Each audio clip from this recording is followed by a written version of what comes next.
अभय, अभय बेटा, तुम कहाँ भागे जा रहे हो? रुको बच्चे, गिर जाओगे, चोट लग जाएगी, रुको। कहते हुए एक औरत एक छोटे से बच्चे के पीछे भागे जा रही थी। उस औरत ने एक गुलाबी कलर की बहुत खूबसूरत सी साड़ी थी। वो देखने में बहुत ही खूबसूरत थी। उस औरत के लंबे घने बाल कमर तक खुले हुए थे। एक छोटे से बच्चे के पीछे भागते हुए वह उसे आवाज लगा रही थी। वह छोटा सा बच्चा भागते हुए बोल रहा था, माँ आ जाओ, मुझे पकड़ो, माँ आओ मुझे पकड़ो, देखो आप मुझे नहीं पकड़ सकती, आओ मुझे पकड़ो। कहते हुए वह बच्चा हंसते हुए आगे भागते जा रहा था। उस बच्चे की हंसी और उसकी माँ की आवाजें उस बड़े से घर में गूंज रही थी। उस आलीशान घर को देखकर ऐसा लग रहा था जैसे बनाने वाले ने इस घर को बनाने के लिए बहुत पैसा खर्च किया है। चारों तरफ महंगे पर्दे, सोफे और कालीन बिछे हुए थे। बड़े बड़े झूमर और चारों तरफ घूमते हुए नौकर चाकर को देखकर पता लग रहा था कि यह जरूर कोई रईस घराना है। और उस बड़े से आलीशान घर के अंदर उन दोनों माँ बेटे की किलकारी की आवाज साफ सुनाई दे रही थी। ऐसा लग रहा था जैसे घर की असली खुशी तो वो छोटा सा कियांश ही है। तभी छोटा सा कियांश भागते हुए अचानक जमीन पर फिसल कर गिर गया। उसकी माँ ने उसे जैसे ही गिरते हुए देखा, उसकी माँ की एक चीख, अभय। और इसी के साथ नीचे फर्श पर बिछे गद्दे पर सोए अभय की नींद अचानक से खुल गई। उसने जैसे ही अपनी आंखें खोली, वो एक झटके से उठते हुए बोला, माँ। लेकिन जैसे ही उसकी आंखें खुली और उसे थोड़ा होश आया कि वह कहां पर था, तब उसे समझ आया कि वो जो कुछ भी अभी देख रहा था वह एक सपना था। उसने गहरी सांस लेते हुए अपने माथे पर आए पसीने को पोंछा। तभी उसके कमरे के बाहर हॉल से अचानक से शोर की आवाज आने लगी। उस शोर को सुनते ही कियांश जल्दी से अपनी जगह से खड़ा हुआ और जल्दी से दरवाजा खोलकर कमरे से बाहर दौड़ा। उसने देखा कि कमरे के बाहर उसकी सास मिसेस खन्ना जोर जोर से शोर कर रही थी। वह चिल्लाते हुए बोली, हो क्या रहा है इस घर में? इस घर में कुछ भी चीज समय पर क्यों नहीं मिलती है? कुछ ढूंढते हुए वह लिविंग रूम की चीजों को इधर उधर करे जा रही थी और साथ ही चिल्ला रही थी। तभी अभय भागते हुए उनके पास आया और बोला, मॉम, आप क्या ढूंढ रही हैं? मुझे बताइए, मैं आपकी हेल्प कर देता हूँ। यह सुनते ही सामने खड़ी मोटी सी मिसेस खन्ना गुस्से से उसे ताना कसते हुए बोली, तुम मेरी मदद करोगे? तुम जो खुद की भी मदद नहीं कर सकते, वह मेरी क्या मदद करेगा? जो खुद अपने ससुराल वालों के पैसों पर पल रहा है, उनकी 2 टाइम की जूठन से अपना काम चलाता है, अपनी बीवी का खर्चा उठाना तो दूर, उसकी देखभाल भी नहीं कर सकता, वह मेरी मदद करेगा? कहते हुए उन्होंने गुस्से से अपने दांत पीसे। यह सुनकर अभय को बहुत बुरा लगा। अचानक से उसका चेहरा उतर गया, लेकिन उसने एक बार फिर से कोशिश करते हुए कहा, मॉम, आप गुस्सा क्यों कर रही हैं? बताइए ना, क्या चाहिए आपको? मैंने कहा ना, मैं ढूंढ देता हूँ, बताइए। ये सुनकर उसकी सास मिसेस खन्ना ने कहा, तुम मुझे आखिर दे ही क्या सकते हो? अगर देना चाहते ही हो तो शांति दो और अपना बोरिया बिस्तर बांधो और दफा हो जाओ मेरे घर से। यह सुनकर अभय का मुंह लटक गया और वही मिसेस खन्ना उस पर चिल्लाते ही जा रही थी। अभय से जब बर्दाश्त नहीं हुआ तो वह वापस से अपने कमरे की तरफ चला गया। वह मन ही मन अपने ससुराल वालों के बर्ताव के बारे में सोचकर परेशान हो रहा था। उसे समझ ही नहीं आ रहा था कि क्यों उसकी बीवी के घर वालों को उससे इतनी प्रॉब्लम है। कुछ सोचकर उसने एक गहरी सांस ली और अपने कमरे में जाकर वापस से बेड पर बैठकर वह अपने बीते हुए कल के बारे में याद करने लगा। पिछले 3 साल से वह अपने ससुराल में अपनी बीवी के मायके में रह रहा था। आज तक वह अपनी पत्नी को कुछ भी नहीं दे पाया था। यहाँ तक कि उसकी बीवी को भी लगता था कि अभय एक नालायक शख्स है जो अपनी जिंदगी में कभी कुछ नहीं कर सकता है। यह सब सोचकर अभय दुखी हो गया था। तभी उसकी नजर सामने लगी घड़ी पर गई। उसने देखा कि घड़ी में करीब 10 बजने को आए थे। यह देखकर वह जल्दी से अपने बिस्तर से खड़ा हुआ और बाथरूम की तरफ भागते हुए खुद से बोला, ओ नो, आज अगर मैं लेट हो गया तो मेरी खैर नहीं। ये सोचते हुए वो जल्दी से बाथरूम की तरफ भागा और कुछ ही देर में तैयार होकर वो ऑफिस के लिए निकल गया। ओबेरॉय रियल एस्टेट कंपनी, जो कि दिल्ली का दिल कहे जाने वाले कनॉट प्लेस की एक बड़ी सी पुरानी इमारत थी। भागते हुए यहाँ पहुंचने पर अभय ने इस बिल्डिंग को देखकर एक गहरी सांस ली और फिर जल्दी से अंदर की तरफ भागा। तभी उसका एक साथी जो कि उसी के साथ काम करता था, वो अभय को देखकर हंसते हुए उसके पास आया और बोला, क्यों भाई लेट हो गया? चल कोई बात नहीं, लेट हो गया तो क्या हुआ, आखिर तेरी बीवी तो है ही तुझे बचाने के लिए। वो हमेशा की तरह तुझे इस बार भी बचा ही लेगी। ये कहते हुए उसका साथी, जिसका नाम किशन था, वह उसका मजाक उड़ाते हुए हंसने लगा। अभय ने उसे घूर कर देखा और आगे जाने लगा कि तभी किशन ने उसे चढ़ाते हुए कहा, अरे परेशान क्यों हो रहा है यार, इतनी जल्दी किस बात की है? वैसे भी तुझे अपनी बीवी के पास जाकर भी तो डांट ही खानी है। ससुराल वालों के पैसों पर पलता है, बीवी की कमाई खाता है। तेरे जैसे इंसान का जिंदगी में पता नहीं क्या होगा। कहते हुए किशन जोर जोर से हंसने लगा। उसकी बात सुनकर आसपास खड़े ऑफिस के और लोग भी हंसने लगे। अभय ने गुस्से से भरी अपनी एक नजर किशन पर डाली और वहां से आगे बढ़ने लगा कि तभी सामने से आते मैनेजर राजेश से टकरा गया। जैसे ही वह मैनेजर राजेश से टकराया, मैनेजर राजेश ने उसे घूरते हुए कहा, क्यों भाई, हो गया तुम्हारा ऑफिस आने का टाइम? आराम से आते, अभी क्या जरूरत थी इतना जल्दी आने की? आप तो इस कंपनी के मालिक हैं, जब मर्जी तब चले आते। आपको कौन सा किसी की इजाजत की जरूरत है यहाँ आने और जाने से पहले? आखिर कंपनी तो तुम्हारे बाप की ही है। यह सुनकर अभय को भी गुस्सा आने लगा था। उसने गुस्से से मैनेजर राजेश को घूरते हुए कहा, सॉरी सर, लेकिन आप अपनी लिमिट क्रॉस कर रहे हैं। मैनेजर राजेश ने अपने मोटे से पेट पर हाथ फेरते हुए कहा, अच्छा चल कर रहा हूँ तो बोल क्या करेगा?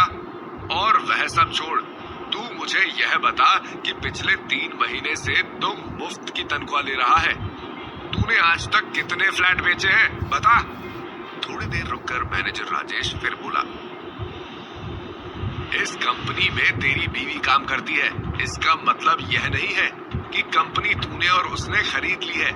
बहुत हो गया तुम दोनों का, अब नहीं। अब तुझे मैं बताता हूँ कि मैनेजर राजेश क्या चीज है। कान खोल कर सुन, मुझे कल सुबह 9 बजे से पहले पहले कम से कम 100 फ्लैट बेच कर दिखा, वरना अपना बोरिया बिस्तर उठा और अपनी बीवी को यहाँ से लेकर निकल ले। आई समझ में तुझे या और डिटेल में समझाऊं? मैनेजर राजेश की ऐसी बातें सुनकर अभय को बिल्कुल अच्छा नहीं लग रहा था, लेकिन वह जानता था कि अगर उसने इस समय राजेश को कुछ भी कहा तो मैनेजर राजेश उसे और उसकी बीवी को सच में कंपनी से निकलवाने के लिए कुछ भी कर सकता है। और कियांश ये भी जानता था कि मैनेजर राजेश बिल्कुल गलत नहीं कह रहा है। अभय अपने और अपनी बीवी के लिए कोई भी नहीं लेना चाहता था, इसलिए उसने मैनेजर राजेश की खरी खोटी बातों को चुपचाप सुन लिया। चारों तरफ खड़े लोग जो मैनेजर राजेश की बातें सुन रहे थे, वो अभय को देखकर उसके मुंह पर ही हंस रहे थे। तभी मैनेजर राजेश ने एक बार फिर से अभय को घूरते हुए कहा, समझ आई तुझे मेरी बात या फिर और अच्छे से समझाऊं? यह सुनकर अभय ने बस हाँ में अपनी गर्दन हिला दी और मुड़कर वापस से ऑफिस के अंदर जाने लगा। उसके दिमाग में यही चल रहा था कि वह इस बारे में क्या करेगा। तभी उसके कानों में एक बार फिर से मैनेजर राजेश की आवाज पड़ी, कहाँ जा रहे हो? अभी मेरी बात पूरी नहीं हुई। यह सुनकर अभय ने पीछे की तरफ देखा तो मैनेजर राजेश ने उसे घूरते हुए उसके थोड़ा सा करीब आकर उसके कान में धीरे से कहा, अगर यह ना कर पाओ तो एक तरीका और है, कहो तो बता दूं, और वह इससे कहीं गुना ज्यादा आसान भी है, जिससे तुम्हारी और तुम्हारी बीवी की जॉब हमेशा के लिए सिक्योर हो जाएगी। यह सुनकर अभय ने सवालिया नजरों से मैनेजर राजेश की तरफ देखा। मैनेजर राजेश के चेहरे पर एक शैतानी मुस्कुराहट देखकर उसे समझते देर नहीं लगी कि जरूर उसके दिमाग में कोई न कोई खुराफात चल रही है। तभी मैनेजर राजेश ने उसे अपने थोड़ा करीब आने का इशारा कर धीरे से उसके कान में कहा, अगर 100 फ्लैट ना बेच पाओ तो कल अपनी खूबसूरत सी बीवी को हमारे बॉस के साथ एक डिनर के लिए भेज देना। उसके बाद तेरी और तेरी बीवी की जिंदगी भर की ये जॉब पक्की। यह सुनकर अभय का गुस्सा उसके बर्दाश्त से बाहर हो गया। उसने गुस्से से मैनेजर राजेश की कॉलर पकड़ी और उसे खींचते हुए बोला, तेरी हिम्मत कैसे हुई यह कहने की? वह आगे कुछ कहता कि तभी उसके कानों में किसी की हील की टक टक की आवाज आई। उसने नजर घुमाई तो सामने एक खूबसूरत सी लड़की, जिसने घुटनों तक के ग्रीन कलर की एक सिंपल ड्रेस पहन रखी थी और अपने बालों को पोनीटेल बनाकर बांधा हुआ था। अभय की आंखें उस लड़की की बड़ी बड़ी हिरनी सी आंखों पर रुक गई। तभी उसकी जेब में पड़ा उसका फोन बजने लगा। अभय, जो अभी सामने खड़ी लड़की की आंखों में खोया हुआ था, उसने एक झटके से मैनेजर राजेश का कॉलर छोड़ दिया और थोड़ी दूर जाकर अपनी जेब से फोन निकालकर फोन उठाते हुए बोला, हाँ, कौन बोल रहा है? अभय को फोन पर बात करते हुए देखकर राजेश का गुस्सा 7वें आसमान पर पहुंच गया। उसने उस लड़की की तरफ देखकर अभय की अभी की हुई हरकत के बारे में बोलना शुरू कर दिया। वहीं थोड़ी दूर पर खड़े अभय ने फोन के दूसरी तरफ से आती आवाज को सुना। हेलो सिंघानिया सर, मैं आपका फैमिली एडवोकेट सिन्हा बोल रहा हूँ। यह सुनते ही अभय, जो अभी तक राजेश की कही बातों से गुस्से में था, एडवोकेट सिन्हा का नाम सुनकर उसने अपने कान से फोन हटाकर स्क्रीन पर फ्लैश होते नाम को देखा। एडवोकेट सिन्हा का नाम देखकर वह थोड़ा हैरान हो गया। उसने दोबारा से फोन कान पर लगाया तो एडवोकेट सिन्हा बोले, कांग्रेचुलेशन सर, आपके स्वर्गीय पिता के द्वारा छोड़ी गई सारी विरासत अब कानूनन आपके नाम कर दी गई है। अब आप उसके इकलौते वारिस हैं। यह कहकर एडवोकेट सिन्हा ने फोन कट कर दिया। अभय एडवोकेट सिन्हा की बात सुनकर इतना हैरान था कि उसे पता ही नहीं चला कि कब कॉल कट हो गई थी। उसकी खुशी इस समय इतनी थी कि वो पीछे खड़े मैनेजर राजेश की बातों को भी सुन नहीं पा रहा था। एडवोकेट सिन्हा की बात सुनकर अभय चमकती हुई आंखों से मुस्कुराते हुए पीछे पलटा कि तभी एक जोरदार तमाचा किसी ने उसके गाल पर जड़ दिया। चांटे की गूंज इतनी थी कि चारों तरफ खड़े सभी ने यह आवाज साफ सुनी थी। वहीं अभय को तो कुछ पल समझ ही नहीं आया कि ये उसके साथ अचानक क्या हुआ। तो दोस्तों, क्या लगता है आपको, किसने मारा होगा अभय को ये थप्पड़, और कौन है एडवोकेट सिन्हा?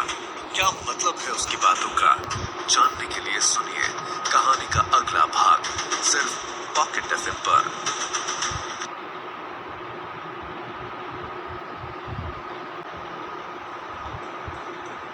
अभय के पीठ पीछे मैनेजर राजेश अभी अभी आए उस लड़की को भड़काते हुए बोला, शिप्रा जी, आप यहाँ?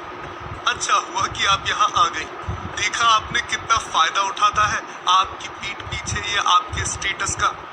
आपने देखा इसने मुझ पर हाथ उठाया, और ऐसा आज पहली बार नहीं हुआ है। हम तो बस आपकी इतनी इज्जत करते हैं, इसीलिए आज तक आपसे कुछ भी नहीं कहा और आज भी नहीं कहते। लेकिन अब आपने देख लिया तो फिर झट से अपनी बात बदलते हुए राजेश बोला, छोड़िए आप ये सब, चलिए चलते हैं यहाँ से। प्लीज आप उससे कुछ मत कहिएगा, ये सब तो चलता रहता है।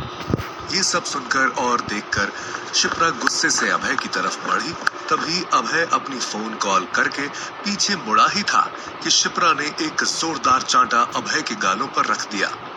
अभय को थप्पड़ पड़ते ही लोग हैरानी से उसे देखने लगे। अभय ने जब नजरें उठा के सामने खड़े शख्स की तरफ देखा तो उसका सारा गुस्सा बेबसी में बदल गया। अपने सामने खड़ी अपनी बीवी शिप्रा को देखकर उसकी आंखें शर्म से झुक गई।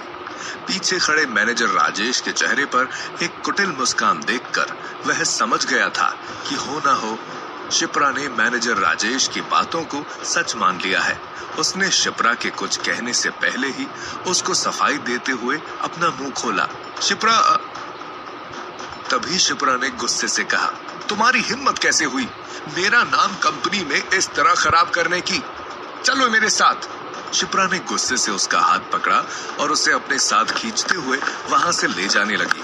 शिप्रा को अभय को ऐसे खींच कर ले जाते हुए देख ऑफिस के बाकी सभी लोग एक बार फिर से आपस में बात करते हुए हंसने लगे। अभय के कानों में उनकी हंसी की आवाज ऐसे चुभ रही थी जैसे किसी ने गर्म शीशा उसके कानों में पिघला दिया हो। वो इतनी बेइज्जती बर्दाश्त नहीं कर पा रहा था, लेकिन वो शिप्रा से सबके सामने कुछ कहकर उसकी और बेइज्जती का कारण नहीं बनना चाहता था, इसलिए वो चुपचाप उसके पीछे चला गया। शिप्रा खींचकर अभय को जल्दी से अपने कैबिन में लेकर गई और गुस्से से उस पर चिल्लाते हुए बोली, आखिर तुम चाहते क्या हो? क्यों जानबूझकर मेरे लिए मुश्किलें बढ़ाते रहते हो? मैं तंग आ चुकी हूँ तुमसे। न जाने वो कौन सी मनहूस खड़ी थी जब मैंने तुम्हें पसंद किया, तुमसे शादी की। आखिर तुम खुद को समझते क्या हो कौन तुम? एक मामूली से सेल्समैन या एक घर जमाई जो सालों से अपने ससुराल वालों पर बोझ बना हुआ उनकी जूठन पर पल रहा है? शिप्रा ने बिना कुछ सोचे समझे गुस्से में अभय पर अपनी सारी भड़ास एक सांस में ही निकाल दी। उसकी आंखों में इस समय गुस्सा और पछतावा साफ नजर आ रहा था। अभय के होश तो शिप्रा की बात सुनकर ही उड़ चुके थे। अभी कुछ देर पहले वो शिप्रा को सबसे पहले ये बात बताना चाहता था कि उनकी जिंदगी की सभी परेशानियां अब खत्म, लेकिन शिप्रा की ये बात सुनकर अभय के दिल को एक धक्का लगा था। वो कुछ कहने के लिए अपना मुंह खोलता कि तभी उन्हें दरवाजे पर किसी के खड़े होने का एहसास हुआ। दोनों ने पलट कर देखा तो सामने खड़े उस शख्स को देखकर अभय के मुंह से अचानक निकला, बस इसी की कमी थी। शिप्रा ने सभी सवालों को एक साइड किया और अभय को गुस्से से एक लुक देते हुए दरवाजे की तरफ बढ़ गई। दरवाजे पर खड़े व्यक्ति ने black 3-piece suit, black leather shoes के साथ आंखों पर ब्लैक चश्मा जो उसकी पर्सनैलिटी को और अट्रैक्टिव बना रहा था। उसकी उम्र करीब 30 साल रही होगी। वो आदमी अभय और शिप्रा दोनों को ऐसे देख रहा था जैसे उसने पहले भी इन दोनों को ऐसे ही लड़ते झगड़ते देखा है। तभी शिप्रा जल्दी से आगे आई और उसने अपनी गर्दन हल्के से झुकाकर उस शख्स को ग्रीट करते हुए अपनी मीठी आवाज में कहा, गुड आफ्टरनून सीईओ। यह शख्स कोई और नहीं, ओबेरॉय रियल एस्टेट कंपनी का नया सीईओ आरुष ओबेरॉय था। आरुष काफी घमंडी इंसान था। उसने अभय को ऐसे देखा जैसे वह किसी कूड़े को देख रहा हो। तभी उसे शिप्रा की मीठी आवाज सुनाई दी। उसने अभय से नजरें हटाकर शिप्रा की तरफ देखते हुए उसे ऊपर से नीचे तक अपनी आंखों से स्कैन किया और बोला, शिप्रा, तुम अपने यह घरेलू झगड़े अपने घर पर निपटाया करो, यहाँ पर यह सब नहीं चलेगा। यह सुनकर शिप्रा ने तुरंत माफी मांगते हुए कहा, I am sorry sir. Aarush के लिए उन दोनों को ऐसे झगड़ते हुए देखना कोई नई बात नहीं थी। आज भी शिप्रा हमेशा की तरह अभय को डांट रही थी और अभय हमेशा की तरह उसकी डांट चुपचाप खा रहा था। आरुष ने शिप्रा को ऊपर से लेकर नीचे तक देखते हुए कहा, मुझे बताओगे कि यहाँ क्या चल रहा है? तभी पीछे से मैनेजर राजेश की आवाज आई, जी सर, मैं बताता हूँ आपको यहाँ क्या चल रहा है। कहते हुए वह आगे आया और उसने झुककर आरुष का अभिवादन किया। आरुष ने भी गर्दन हिलाकर उसका जवाब दिया। मैनेजर राजेश ने थोड़ा झुककर आरुष की बात का जवाब देते हुए उसके कान में धीमी आवाज में कुछ कहा, जिसे सुनते ही आरुष की आंखें चमकने लगी। उसने तुरंत अपनी आंखों से चश्मा हटाया और ऊपर से नीचे की तरफ शिप्रा को बड़े गौर से देखने लगा। शिप्रा ने आज घुटनों तक की एक सादी ड्रेस पहनी थी, लेकिन उसमें उसका फिगर काफी निखर कर बाहर आ रहा था। उसकी खूबसूरती किसी भी मेकअप की मोहताज नहीं थी। वह अपने आप में एक नेचुरल ब्यूटी थी। उसके शरीर की बनावट और उसके चेहरे की मासूमियत एक झलक में ही किसी को भी अपना दीवाना बनाने के लिए काफी थी। आरुष ने जब शिप्रा को देखा तो जैसे उसके अंदर कुछ होने लगा था।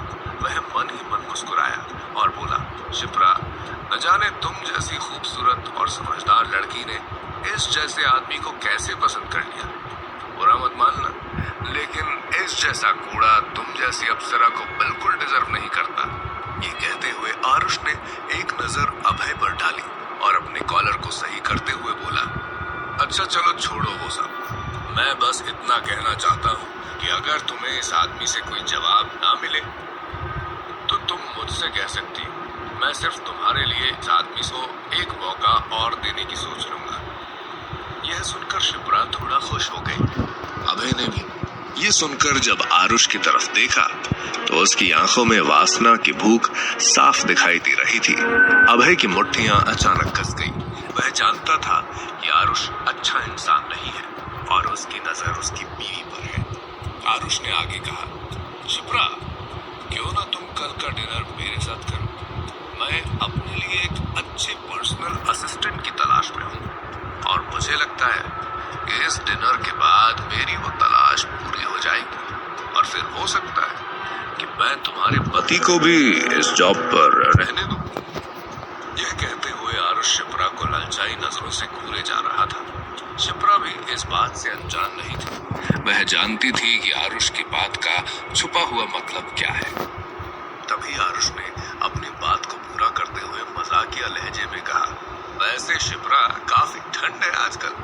अच्छा होगा अगर कल शाम को तुम मेरे लिए कोई अच्छा सा तोहफा लेकर आओ तो। ये कहते हुए और उसने एक मुस्कान शिप्रा को दी। आरुष की बात सुनकर शिप्रा ने अपने होठों को अपने दांतों तले दबा लिया। वो दोनों आपस में बातों का मतलब बखूबी समझ रहे थे। अभय का गुस्सा अब आसमान छूने लगा था। वह गुस्से से आरुष पर फटने ही वाला था कि तभी शिप्रा ने उसका हाथ पकड़कर उसे रोक लिया और धीरे से उसके कान में फुसफुसाकर कहा, मेरे लिए और परेशानी खड़ी करने के बारे में सोचना भी मत। आरुष की बातों को सुनकर वैसे ही शिप्रा बहुत परेशान हो चुकी थी। वो समझ चुकी थी कि अब उसकी नौकरी खतरे में पड़ चुकी है और वो जल्दी से आरुष को एक्सक्यूज मी बोलकर वहां से चली गई। शिप्रा के जाते ही आरुष ने अभय को घूर कर देखा और उसका मजाक उड़ाने के लहजे में बोला, तुम मुझे ऐसे क्या देख रहे हो? मैंने कुछ गलत कह दिया क्या? वैसे भी तुम जैसे घटिया और गरीब आदमी के साथ रहते रहते बेचारी मासूम सी शिप्रा परेशान हो गई होगी। मैं तो सिर्फ उसे एक अच्छा डिनर और एक खूबसूरत सी रात देना चाहता हूँ। अब इस बात पर तुम मुझसे लड़ना चाहते हो? अगर ऐसा है तो ओपन चैलेंज करता हूँ मैं तुम्हें, आओ और लड़ो मुझसे। वरना अपनी खूबसूरत सी जान जैसी बीवी के साथ मुझे खूबसूरत सी रात बिताते हुए देखना। अगर तुम चाहो तो मैं तुम्हें उसका वीडियो बनाकर भी भिजवा सकता हूँ। आरुष ने बहुत बेशर्मी के साथ अभय से कहा और ये कहकर आरुष हंसते हुए वहां से निकल गया। उसके पीछे ही मैनेजर राजेश भी हंसते हुए वहां से निकल गया। अभय ने गुस्से से अपने हाथ की मुट्ठी बनाई और दीवार पर जोर से घूसा दे मारा। कुछ देर बाद इन सब बातों को सोचते हुए वो वहां से निकल गया। वही शिप्रा जब दोबारा वापस अपने कैबिन में आई तो उसने किसी को वहां न देखकर एक गहरी सांस ली और खुद से ही बातें करते हुए बोली, बस बहुत हो गया, लेकिन अब नहीं। अब मैं अभय के साथ नहीं रह सकती। मैं और इस रिश्ते का बोझ नहीं उठा सकती। अब इस रिश्ते का असर मेरे करियर पर पड़ने लगा है। अभय की वजह से मैं अपना करियर बर्बाद नहीं कर सकती। अब मुझे छुटकारा चाहिए इस सब से। शाम धीरे धीरे ढल रही थी। वहीं दूसरी तरफ ऑफिस से निकलकर अभय खाली सड़क पर बेसुध चले जा रहा था। उसकी पिछले 3 सालों की जिंदगी उसकी आंखों के सामने घूम रही थी। एक बहुत ही खूबसूरत शुरुआत की थी उसने और शिप्रा ने। अपनी कॉलेज की पढ़ाई पूरी करने के बाद दोनों ने अपनी मर्जी से शादी की थी, लेकिन कॉलेज खत्म होने के बाद अभय ने जो बिजनेस अपने बलबूते पर खड़ा करने की कोशिश की थी उसमें लॉस आने की वजह से वो बिजनेस ज्यादा दिन नहीं चल पाया। उस डूबते बिजनेस के साथ ही जैसे इन दोनों की जिंदगी में सब कुछ बदल सा गया।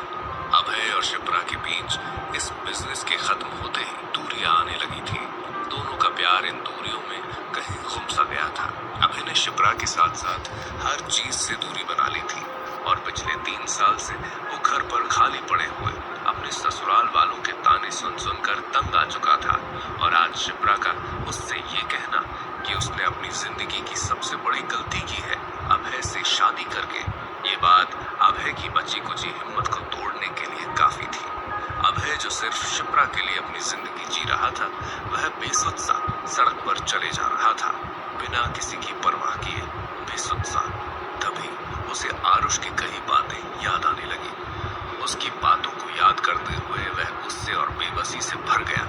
वो सुनसान सड़क पर बिना चारों तरफ देखे चले ही जा रहा था कि तभी सामने से अचानक एक बड़ा सा ट्रक उसके बहुत नजदीक आ गया और अभय की एक चीख उस सुनसान रात को चीरते हुए निकल गई और इसी के साथ उसकी आंखें धीरे धीरे बंद हो गई। तो दोस्तों, क्या लगता है आपको, क्या ये अभय की जिंदगी का अंत है? क्या आरुष और राजेश की प्लानिंग कामयाब हो जाएगी? क्या शिप्रा अभय को छोड़ने की सोच रही है? क्या अभय शिप्रा को एडवोकेट सिन्हा के फोन के बारे में बता पाएगा? जानने के लिए सुनते रहिए ये कहानी पॉकेट एफएम पर।